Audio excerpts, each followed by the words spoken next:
শুনলাম নাকি আপনার এখানে স্পেশাল কিছু থালি পাওয়া যায়? হ্যাঁ, আইবুড়ো থালি স্পেশাল একটা রুই মাছ মোগলাই। রুই মাছ মোগলাই দিয়ে আইবুড়ো ভাতের থালি?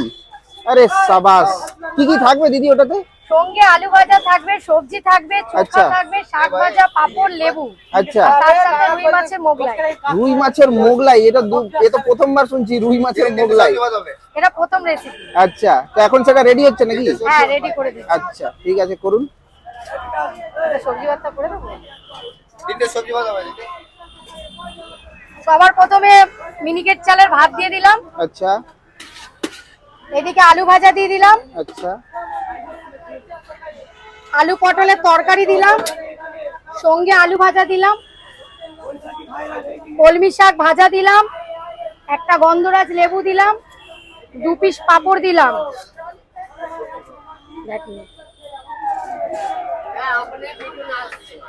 এই মুসুর ডাল দিলাম। বাহ। শোন না,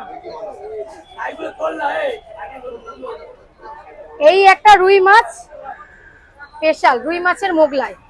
আচ্ছা, রুই মাছের মোগলাই, এটা হয়ে গেল তাহলে আইবুড়ো ভাতের থালি। হ্যাঁ, বাহ, তাহলে এটার দাম কত হচ্ছে দিদি? 70 টাকা মাত্র? মাত্র। আইবুড়ো ভাত খাইয়ে দিচ্ছেন মাত্র 70 টাকায়?